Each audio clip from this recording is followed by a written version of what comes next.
Konsep dasar dan pandangan hakikat manusia. 1. Tingkah laku manusia diperoleh dari belajar, dan proses terbentuknya kepribadian adalah melalui proses kematangan dari belajar. Yang kedua, kepribadian manusia berkembang bersama-sama dengan interaksinya dengan lingkungannya. Yang ketiga, setiap manusia lahir dengan membawa kebutuhan bawaan, tetapi sebagian besar kebutuhan dipelajari dari hasil interaksi dengan lingkungannya. Yang keempat, manusia tidak dilahirkan dalam keadaan baik atau jahat, tetapi dalam kondisi netral. Bagaimana kepribadian seseorang dikembangkan tergantung pada interaksi dengan lingkungannya. Selanjutnya, asumsi tingkah laku bermasalah.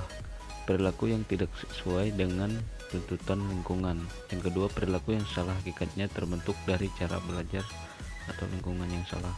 Yang ketiga, manusia bermasalah itu mempunyai kecenderungan merespon perilaku negatif dari lingkungan.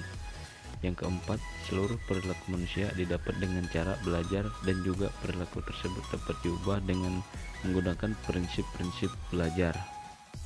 Selanjutnya, tujuan konseling secara umum.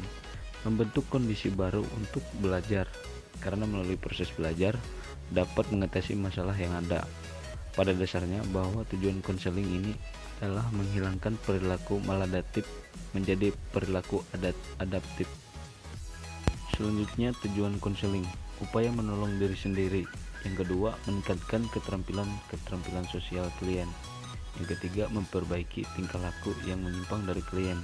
Yang keempat, membantu setiap klien dalam mengembangkan suatu sistem pengaruh diri.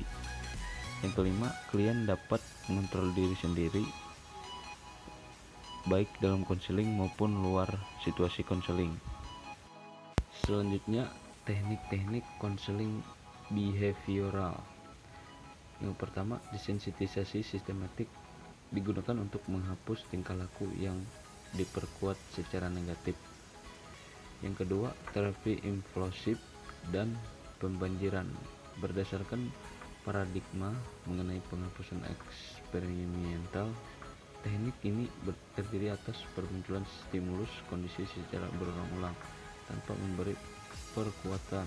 Yang ketiga, latihan asertif digunakan untuk melatih klien yang mengalami kesulitan untuk menyatakan diri bahwa tindakan adalah layak atau benar.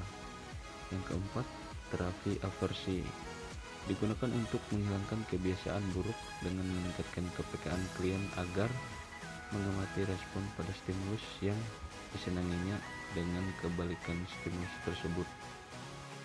Kesimpulan, behaviorisme adalah aliran dalam psikologi yang didirikan oleh John B. Watson pada tahun 1913 dan digerakkan oleh B.F. Skinner. Kaum behaviorisme lebih dikenal dengan teori belajar, karena menurut mereka seluruh perilaku manusia adalah hasil belajar.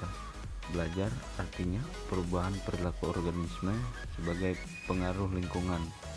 Yang kedua, behaviorisme memandang bahwa ketika dilahirkan, pada dasarnya manusia tidak memiliki bakat apa-apa. Manusia akan berkembang berdasarkan stimulus yang diterima dari lingkungan di sekitarnya. Yang ketiga, secara umum tujuan dari teori ini adalah menghilangkan perilaku maladaptif menjadi perilaku adaptif. Sekian dari saya, kurang lebihnya mohon maaf. Terima kasih.